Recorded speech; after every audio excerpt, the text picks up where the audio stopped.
দুনিয়াতে একটা মানুষ সিরাতে মুস্তাকিমের পথে চলতে পারতেছে, এটাই সবচাইতে বড় পাওয়া, এটাই সবচাইতে বড় অর্জন। মুফাসসিরিনে কেরাম তাফসীরের কিতাবে লেখেন, ঈমানদারদেরকে আল্লাহ পাক দুনিয়াতে যে সফলতা দান করবেন, শান্তিতে রাখবেন, সুখে রাখবেন, আরামে রাখবেন, বিভিন্ন আয়াতে বলেছেন। এই আয়াতগুলির সারমর্ম আল্লাহ তাআলা এই ছোট্ট আয়াতের ভিতরে বলে দিয়েছেন। দুনিয়ার সফলতা, দুনিয়াতে শান্তি আর কামিয়াবি অর্জন করার অর্থই হলো সিরাতে মুস্তাকিমের পথে চলা। এর চাইতে বড় শান্তি আর কামিয়াবি হইতে পারে না। দুনিয়াতে একটা মানুষ সিরাতে মুস্তাকিমের পথে চলতে পারতেছে, এটাই সবচাইতে বড় পাওয়া, এটাই সবচাইতে বড় অর্জন। চমৎকার উদাহরণ দিয়েছেন মুফাসসিরিনে কেরাম তাফসীরের কিতাবে। উদাহরণটা হলো, একটি রেলগাড়িতে দুইজন মুসাফির, দুইজনের গন্তব্য দুইটা, কিন্তু উঠেছে একই রেলগাড়িতে। যেই লোকটা ঢাকায় যাবে সে উঠেছে চিটাগাঙ্গের গাড়িতে, যেই লোকটা চিটাগাং যাবে সে উঠেছে চিটাগাঙ্গের গাড়িতে। আচ্ছা বলুন তো, রেলগাড়িটা যাবে চিটাগাঙ্গের দিকে, তো যেই লোকটার উদ্দেশ্য চিটাগাং যাওয়া, চট্টগ্রাম যাওয়া, তার উদ্দেশ্য সফল। কথা বলেন ঠিক কিনা? তার উদ্দেশ্য সফল। কিন্তু যেই লোকটা ঢাকা যাবে সে তো চট্টগ্রামের রেলগাড়িতে উঠলে ঢাকা যাওয়া যাবে না। উদাহরণটা দিয়েছেন, এই রেলগাড়ির ভিতরে ঢাকাগামী যেই ব্যক্তি সেও সকল সুযোগ সুবিধা পাচ্ছে, চট্টগ্রামগামী যেই মুসাফির সেও সকল সুযোগ সুবিধা পাচ্ছে। উপরে ফ্যান ঝুলছে, যদি এসি রুম হয়ে থাকে তো সেখানকার শান্তি পাচ্ছে।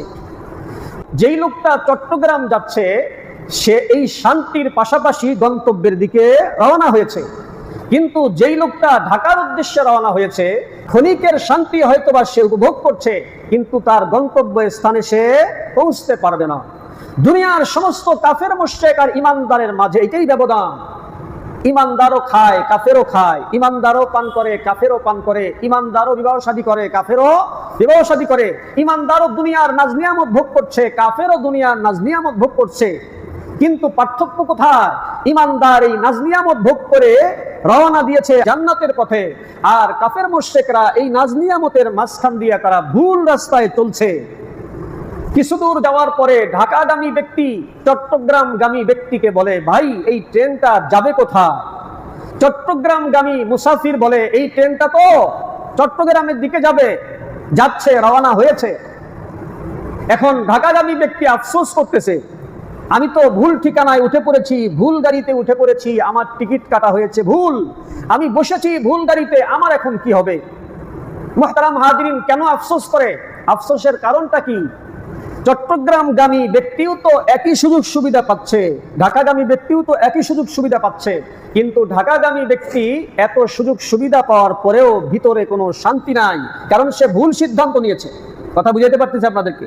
সে ভুল সিদ্ধান্ত নিয়েছে, ভুল গাড়িতে উঠেছে, অতএব সে তার গন্তব্যে পৌঁছতে পারবে না।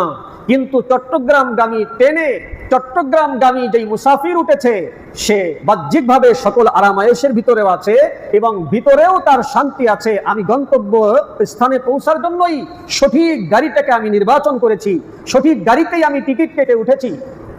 এই দুনিয়ায় কাফের মুশরিকরা তারা ভুল গাড়িতে উঠেছে, তাদের গন্তব্য জান্নাত নয়, তারা ভুল রাস্তায় চলতেছে। এই জন্য আল্লাহ বলেন, যাদের ভিতরে এই ৬টি গুণ থাকবে, এই ৬টি বিশেষ গুণ যাদের ভিতরে থাকবে, তারা আমার সিরাতে মুস্তাকিমের রাস্তায় চলা শুরু করে দিয়েছে। সুবহানাল্লাহ। এখন চলা শুরু করার সাথে সাথেই তো আর জান্নাতে যাওয়া যাবে না। দুনিয়াতে আল্লাহ পাক আমাদেরকে একটা হায়াত দিয়েছেন, কেউ ৬০ বছর, কেউ ৭০ বছর, কেউ ৮০-১০০ বছর। এই ৬০-৭০ বছর জিন্দিগিতে আমি এখানে যা কিছু ভোগ করছি, আমার ভোগ বিলাসিতাও ঠিক থাকলো এবং ভিতরে আমার শান্তি আছে যে আমি সোজা পথে চলছি, ওই চট্টগ্রামগামী মুসাফিরের মতো।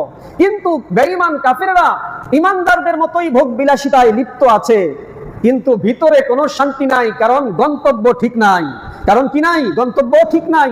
ভুল গাড়িতে আরোহণ করেছে, সিরাতে মুস্তাকিমের পথে চলে না, সিরাতে মুস্তাকিমের পথে সে চলছে না।